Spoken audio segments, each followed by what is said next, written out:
The sun was sinking behind the desert hills when the young Apache girl, Naina, walked silently through the dry grass, clutching the pouch of herbs she had gathered for her ailing grandmother, unaware that 3 rough men had been watching her from a distance.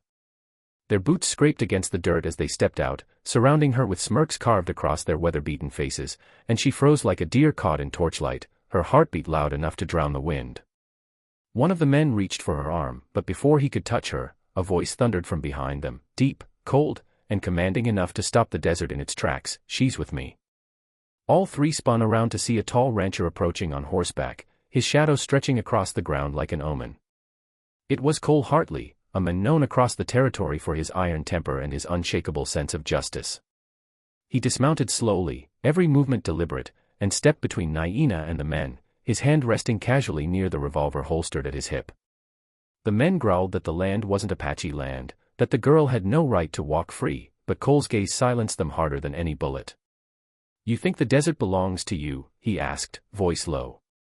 "You think fear is ownership?" The wind kicked dust around them as tension tightened like a coiled rope. One man spat, telling Cole to step aside, but he didn't move. He simply raised his chin in a way that made the men suddenly remember every rumor they'd heard about the rancher who once drove off a gang twice this size. Naina stood behind him, trembling but watching, something unfamiliar burning in her chest. "Safety." Cole's voice dropped further, nearly a growl. "Walk away. Last warning." The men hesitated, but finally stepped back, cursing under their breath as they retreated into the fading light. When the desert quieted again, Cole turned to Naina, offering his hand, not to pull her to him, not to claim her, but simply to help her stand tall again. "You all right?" he asked, and she nodded softly, though her voice failed her. He walked her back toward safer ground, guiding her through the dusk with the calm strength of someone who had carried burdens heavier than his own bones. They spoke little, but something unspoken formed between them, an understanding, a trust, a spark that neither dared name yet. And as they reached the ranch trail, Cole told her gently, "Next time you gather herbs, I'll ride with you." She didn't know why a rancher cared, why he stepped in, or why his eyes softened when he looked at her, but destiny in the Wild West always began with a single moment of courage. Before parting, Cole tipped his hat and said, "You stay safe now." And she knew this wasn't the end, it was the beginning of a story that would pull them both into danger, loyalty, and a bond the frontier wasn't ready to witness. If you're enjoying the story, make sure to subscribe, more powerful chapters are coming. The next morning, the desert carried a strange stillness, as if it knew trouble was coming long before sunrise, and Cole Hartley sensed it the moment he saddled his horse. Naina had spent the night thinking of the 3 men who cornered her, wondering why they had been so bold, but Cole understood something she didn't: men like that rarely acted alone. As he rode toward the Apache village to check on her, he saw smoke rising in thin trails, not from fire but from distress, a warning signal used by the elders. When he arrived, the chief told him that the same 3 men belonged to a group of land grabbers who had been pressuring the tribe for weeks, trying to force them off territory rich in water and grazing. Naina stood nearby, her eyes filled with guilt, insisting that she must handle her own dangers, but Cole shook his head, telling her gently, "You don't fight wolves alone." Before they could say more, a young Apache scout burst into the camp, breathless, declaring that the men had returned with more riders, 6 this time, and were heading straight toward the village.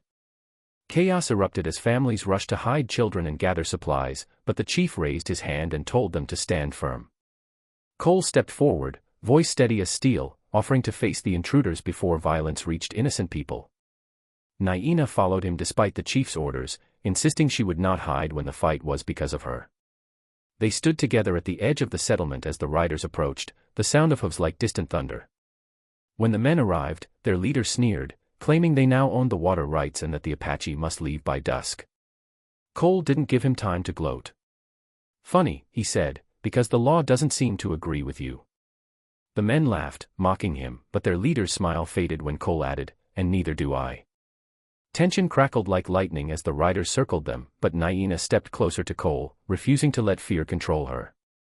Her bravery enraged the leader, who drew his rifle and aimed it at her, shouting that Apache women needed to know their place, but before he could pull the trigger, Cole slammed his hand into the rifle barrel, knocking it upward as the shot fired harmlessly into the sky. Chaos exploded. The settling dust revealed Cole and Naina standing back to back as the 6 men charged at them. Cole's revolver flashed once, twice, warning shots that kicked sand at the riders' feet, forcing them to halt. The chief and several Apache warriors emerged from behind the rocks, bows drawn, arrows aimed with deadly precision. The leader's face drained of color as he realized he was surrounded. Cole stepped forward, voice quiet but lethal, telling the men that if they ever touched Naina or set foot near the village again, they wouldn't get another chance to ride away. Something in his eyes convinced them he meant every word. The men retreated, humiliated, defeated, and the desert held its breath until their shadows disappeared over the ridge. Naina exhaled shakily, realizing she had been standing so close to Cole she could hear the steady rhythm of his heartbeat. He looked down at her and said softly, "As long as I'm breathing, no one's taking you from your land." Her cheeks warmed, not because of the desert sun but because of the fierce sincerity in his voice. The chief approached them, gratitude and respect in his eyes, telling Cole that the tribe now considered him a true ally. As the evening settled in, Naina stood beside Cole atop a hill overlooking the valley, the sky glowing with shades of gold. She whispered, "Why do you risk so much for me?" Cole paused, looking at her as though the answer was simple. "Because some people," he said quietly, "are worth standing for." And in that golden silence, a bond stronger than fear, stronger than danger, began to form, a bond that promised more battles, more courage, and more fate-driven moments in the chapters to come.